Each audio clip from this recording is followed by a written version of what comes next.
patuloy natin na ating chika. Chika rin tayo. Ayan, ang mga daddies ba natin ay mga PRO din. Taga-arrange ng press con, taga-estima ng mga reporters, taga-distribute ng mga press release and pictorial photos, at taga-bigay ng envelope. Yun.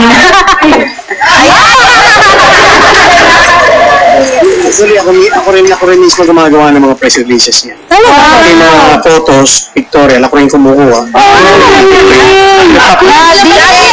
Ulam na lang ikaw mag-artista. Hindi ba natin sa 3-in-1? Yung MTV niya. Sa Europe, kumuha kami ng music video niya. Ako rin yung kumuha, ako nag-direct. Si Mami yung taga... Gusto ko yun. Sabi ko sa nanay ko, oy ma, at my late age ngayon, gusto ko ganyan kanta.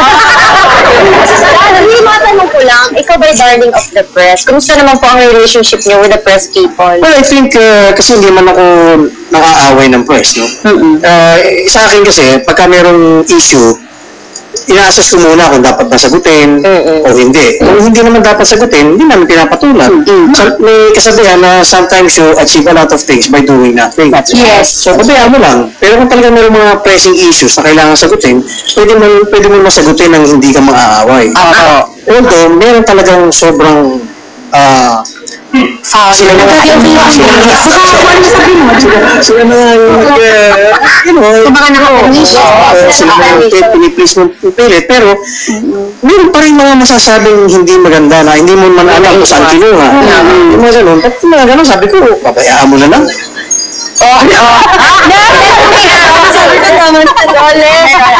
Okay, ito naman. Defender. Taga-away o taga-defend sa mga umaaway sa anak. Kapwa-artista man o press people o kahit na fan. O, pati fan, taga-papatulan.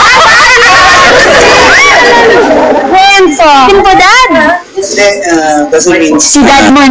minsan pagka nag-mall show si Rosel, siyempre hindi ka naman nila kilala, di ba? Minsan ang ginagawa ko, umiikot-ikot ako sa mga palipaligid, nag-observe ako, anong nangyari.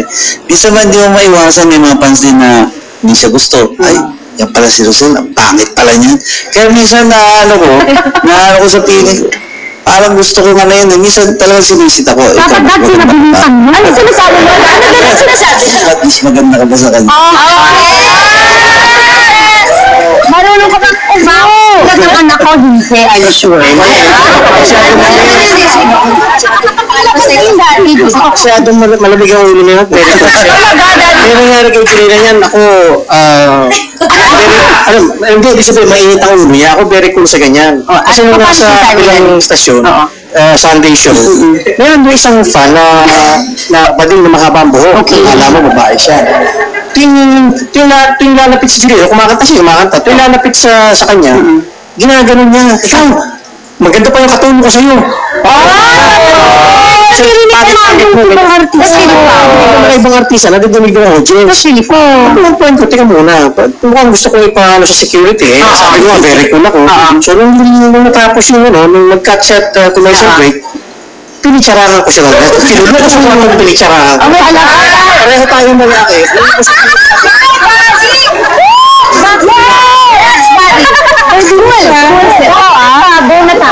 Natakot kasi yung guardia, pinabayaan kami. Sabi niya, Hindi, but that was really foul. tignan mo nga yung mukha mo sa mukha ng anak ko. Kinagdasan pa mo.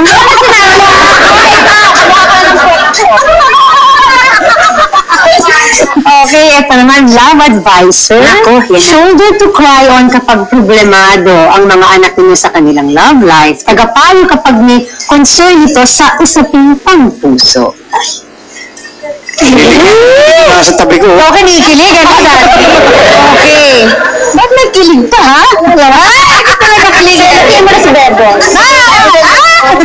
Eto, nangyari na ba na ayaw ninyo sa manliligaw ng inyong mga anak at ano yung ginagawa nyo kapag nagkaganito? O kaya sa boyfriend na, Mamsi. Hindi, well, minsan muna, reminder, kasi sa amin naman kasi, at our age and time, no, siyempre, may mga pinagdaanan na rin kami, so, isip pa paano may wisdom na. Kasi ganun din ang magulang namin sa amin, nung time ng talagang generation namin, parang minsan parang ayaw namin makinig. Parang unfair naman ito, masyado maigpit. Ganun. Pero ngayon, naintindihan namin na may wisdom sila. Siguro sa kanila ganun din. Kami, pagka mayroong mga ganung manliligaw o what, iano namin, medyo constant reminder lang. Pero kung minsan talaga nakita namin medyo may pagkamali na, tsaka obvious na talagang mukhang hindi maganda. No? I think, doon na yung pagiging stern ko na sinasabi ko talaga. I think you have to put a stop to it. Pwede rin namang dalhin sa room dad ulit eh. At saka,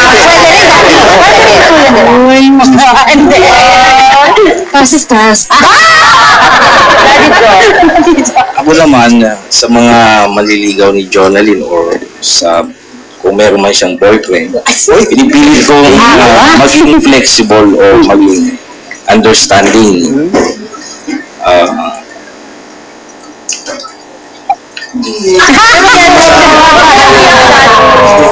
Boyfriend pala ko. Lagi lang ako nagpapaalala sa kanila.